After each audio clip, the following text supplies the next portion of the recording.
Hello, everyone. Good afternoon, good morning, good evening. You're welcome to my channel. This is Heaven's Word View, and you're very, very welcome. Please, if you have not subscribed to our channel, do please subscribe, like, share, click the notification button so when we're on, you will be notified. Thank you so much for stopping by. When I saw this video, I was thinking in my mind, oh my word, you know, what is going on and what people go through. Sometimes some people, they've made mistake in life, yeah? And because they've made mistake in life, they have to process the fact that they want to come out and make this right, yeah? And then they have to deal with the fact that will the society, will the world, will the people around them, family, friends, neighbors, colleagues, just the list goes on. Will they accept us? Will they accept us back? Will they believe that really I have repented of what's wrong I have done? I've repented of it. I have seen my wrong ways and I have made a U-turn. Would they think that I'm just saying it, I don't really mean it? Or would they just have an open arm and say, okay, we hear you. Your eyes are open now. You have seen the truth. And now you're ready to make amends. You know, we accept you. We believe what you're saying. We just want to watch out as we also see the works. We see you putting things to place. We see your fruit. I mean, the works that you actually changing, not just saying it. So they have to deal with that fear, that they have to prepare, that they might be rejected. People might not accept them. They might not believe them that, okay, you were this, now you say you were this, so we accept you. They might not actually accept them. So they have to be prepared to take that. That's one of what I say when this story I'm going to share with you. This couple had kind of believe in this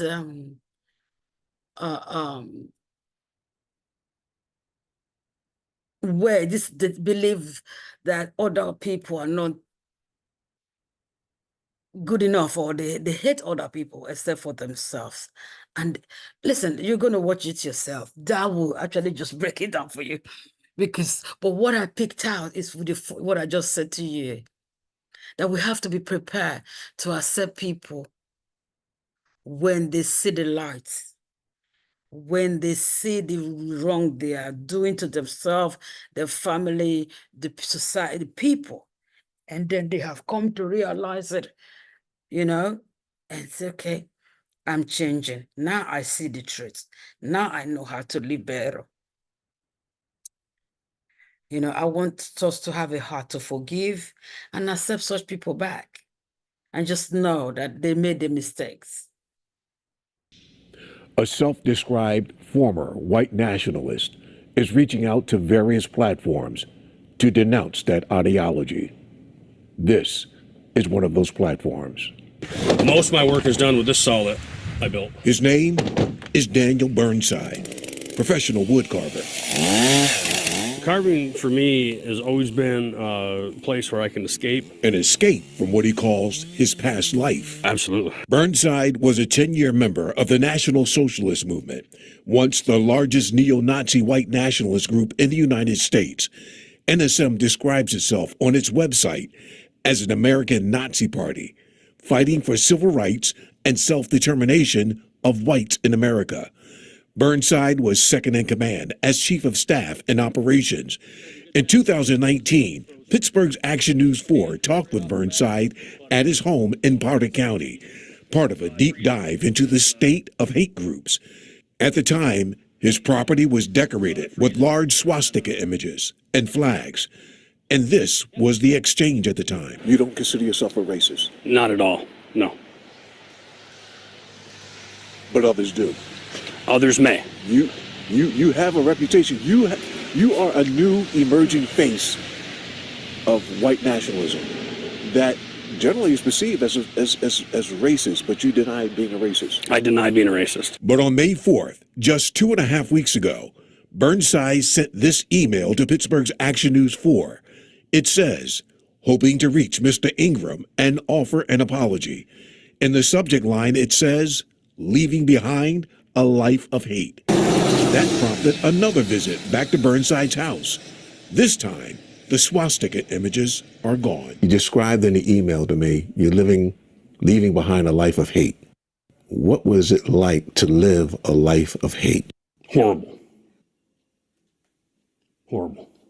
In one word. Was this a life of disliking or hating blacks, Jews, Asians, Latinos, gays? Yes.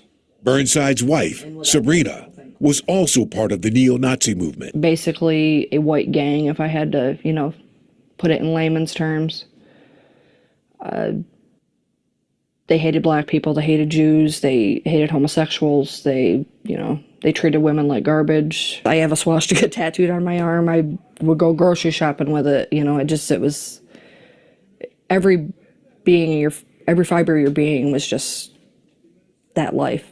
But the couple says it is a life that is now in their past. What are you leaving behind? Just all that baggage and hate and disdain for people that have done nothing wrong to me. Like, I have no reason to feel that towards them. What are you denouncing? Or I just need to hear that I am denouncing what?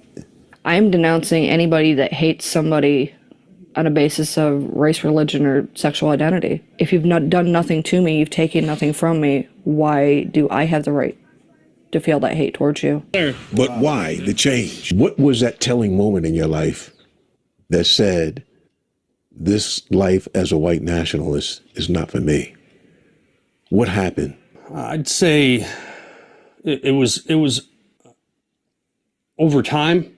As I was in the movement, it was over time. Last August, just 9 months ago, this is Burnside leading a neo-Nazi demonstration on the campus of Mansfield Commonwealth University.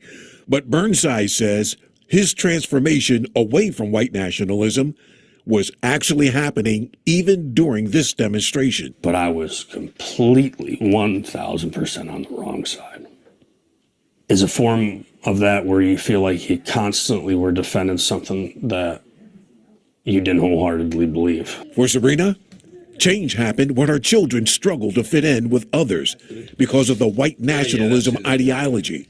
Her 16-year-old son was afraid to ask a girl to a dance because she wasn't white. It was so heartbreaking to see him actually want to mingle and make friends and be a normal child, and I had put that stigma on him that he's not allowed. You were teaching your children the ideology of white nationalism. Absolutely, yes. Basically, your children were struggling with this, Yes, and that hurt you. it did, yes. Burnside and Sabrina are now embarking on a crusade to publicly apologize. Are you asking for forgiveness? Asking for forgiveness, absolutely. Absolutely. For what? Sporting the German swastika and the fear that embodies is an absolute nightmare. They realize not everyone will believe their transformation. Would I believe me? Am I genuine? Is it true? You want people to believe that. There are people that aren't going to believe that we've changed. They aren't going to believe that we deserve their forgiveness. But I am going to ask for it anyway. If there's anybody thinking of going down this path, please don't, because I wasted 10 years of my life and damaged my children for nothing. Burnside and his wife believe it is their responsibility to apologize as often as needed. I believe it's my duty to apologize and ask for forgiveness and help bring healing to this country. It's so heartbreaking to see where they're from and what they've been through mentally, emotionally, and trying to detox from all those stuff that they have believed. I'm so thankful to God for them. So proud of them. So proud of them.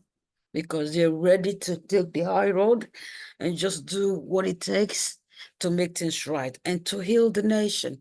That's their goal. My heart is for people that know them or that have been upset with them, whatever way. Just know that we all make mistakes in life, Our mistakes are different.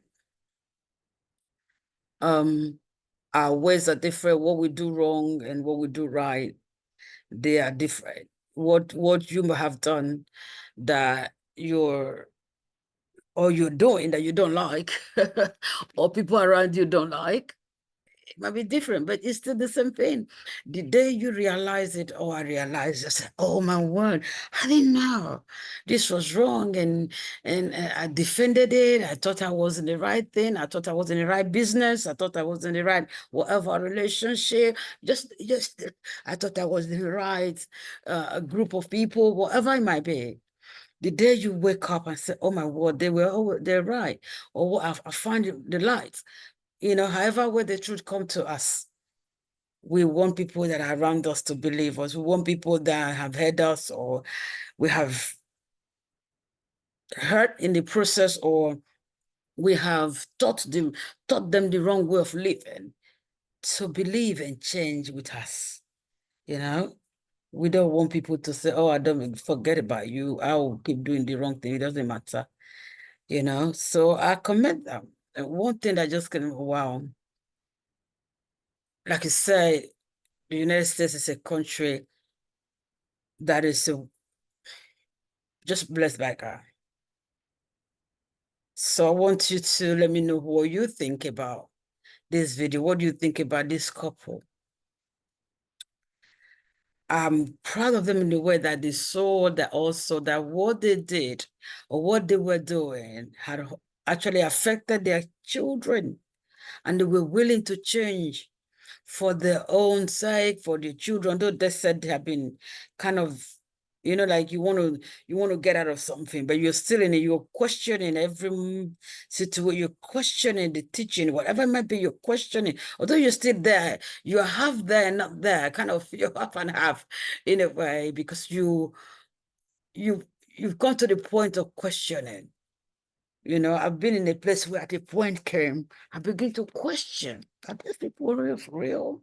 I mean, so everything the person speak about or share, I begin to see different. It's like my eye open. It's like something fell off my mind, my eye, just whatever it is. I started to think, oh, wow, okay. No, what you're saying, that's not true. Something I just feel this is not right. That's a lie. At that time, it wasn't long I had to leave the place. It can happen to you in a church. It can happen to you just in a group of people, or what is called church, whereas they don't have anything to do with Jesus. Well, that's a story for another day. So I want you to just know that we are here to forgive each other. Share this video and have open heart to those they genuinely turn from the wrong way. Thank you so much for watching. Have a wonderful, wonderful day, a wonderful week. And I will see you next time. Always remember, you're loved by the Lord. God bless. Bye-bye.